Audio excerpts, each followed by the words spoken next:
Assalamualaikum warahmatullahi wabarakatuh.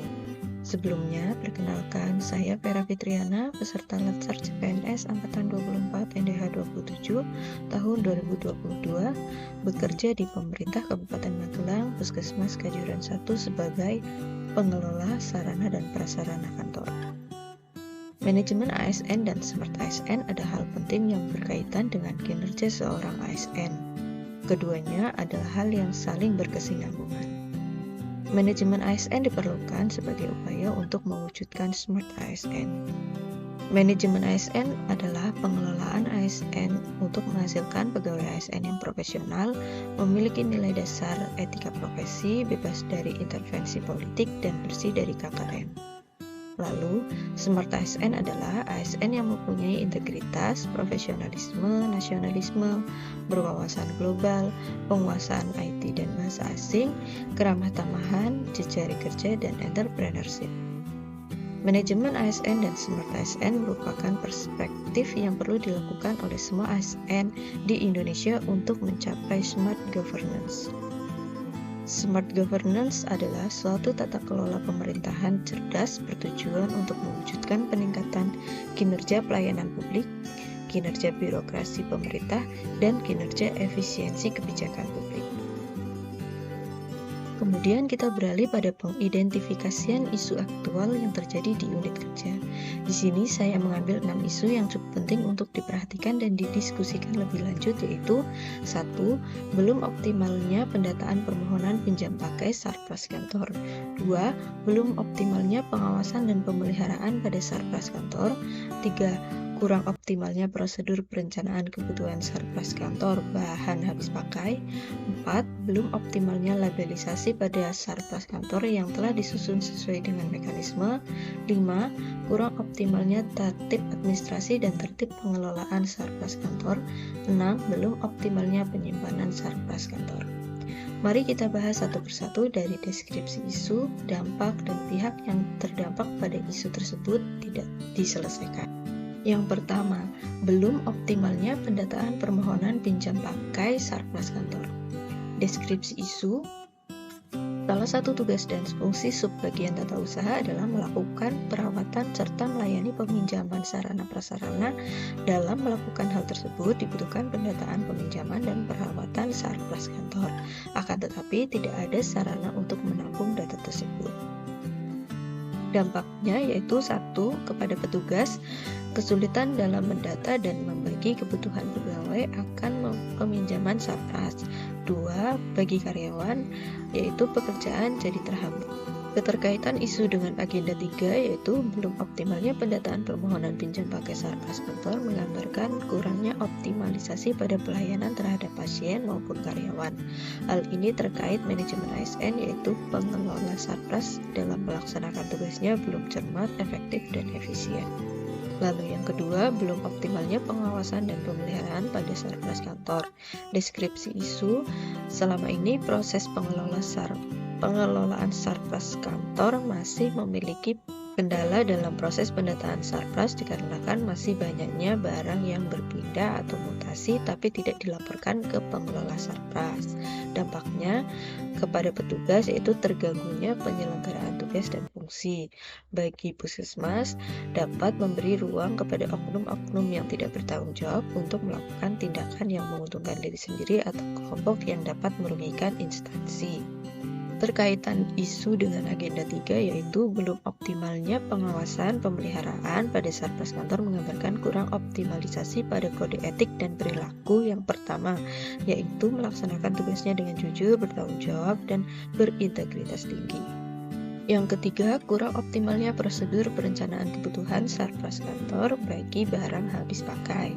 Deskripsi isu, selama ini prosedur perencanaan kebutuhan Sarpras kantor belum optimal dalam pengumpulan data dan kurangnya anggaran.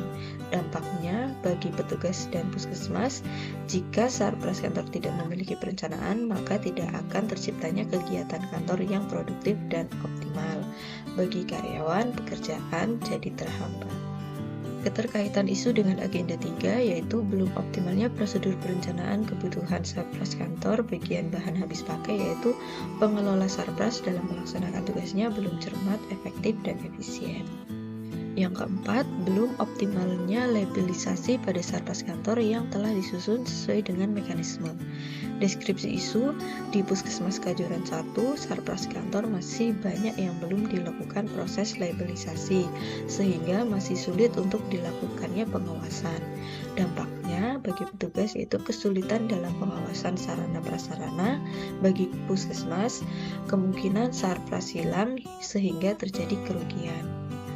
Keterkaitan isu dengan agenda 3 yaitu belum optimalnya labelisasi pada sarpras kantor menggambarkan kurangnya optimalisasi pada pengelolaan dan pengawasan terhadap sarpras.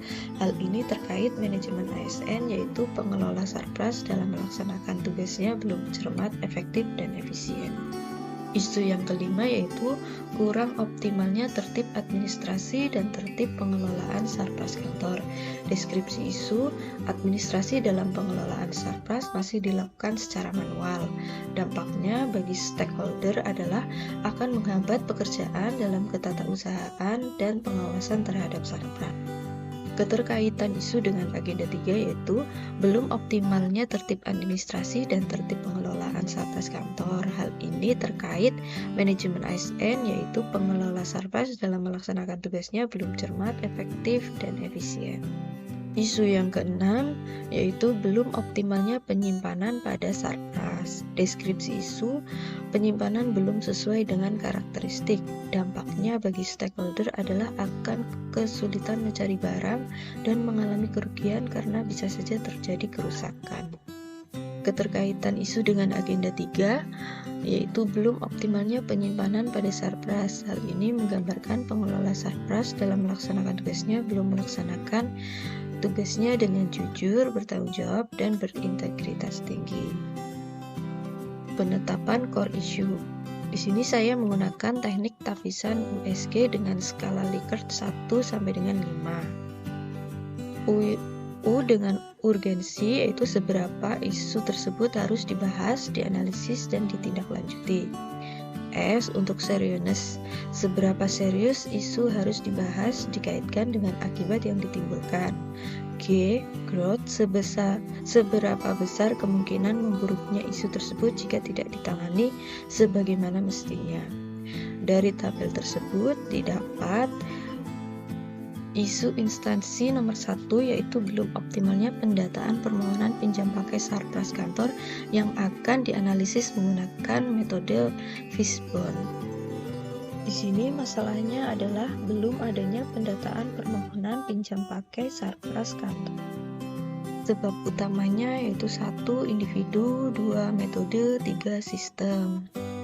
Kemungkinan penyebab dari masalah individu yaitu kesulitan mengetahui ketersediaan sarpras, sulit melakukan pencarian sarpras. Lalu di metode yaitu pengembalian barang tidak diketahui, peminjaman tidak dicatat. Lalu yang nomor 3 sistem yaitu belum adanya SOP dan belum adanya konsep usul pinjam pakai. Setelah dilakukan analisis penyebab terhadap isu prioritas, maka dapat disimpulkan beberapa penyebab terjadinya isu yang perlu diselesaikan, antara lain dari individu yaitu kesulitan mengetahui ketersediaan sarpras, metode yaitu peminjaman tidak dicatat, dan dari sistem belum adanya SOP. Gagasan kreatif, isu yang diangkat pinjam pakai sarpras di Puskesmas Kajoran 1 sangat penting karena jika terdapat sarpras yang membutuhkan perawatan, maka pekerjaan akan terhambat. Salah satu tugas fungsi subbagian tata usaha adalah melakukan perawatan serta melayani peminjaman sarana dan prasarana kantor. Dalam hal ini, dalam melakukan hal tersebut dibutuhkan pendataan peminjaman dan perawatan sarana dan prasarana, akan tetapi tidak ada sarana untuk menampung data tersebut. Gagasan pemecahan isu yaitu optimalisasi pendataan pinjam pakai sarpras kantor internal melalui Google Form. Kegiatan yang akan dilakukan: 1. pengumpulan data Sarpras yang akan dipinjam pakaikan. 2. Penyusunan SOP pinjam pakai Sarpras. 3. Menyusun daftar pertanyaan pada Google Form. 4. Sosialisasi untuk pengisian daftar pertanyaan pada Google Form. 5. Mengevaluasi pelaporan hasil dari kegiatan. Sekian dari saya, semoga bermanfaat. Terima kasih. Wassalamualaikum warahmatullahi wabarakatuh.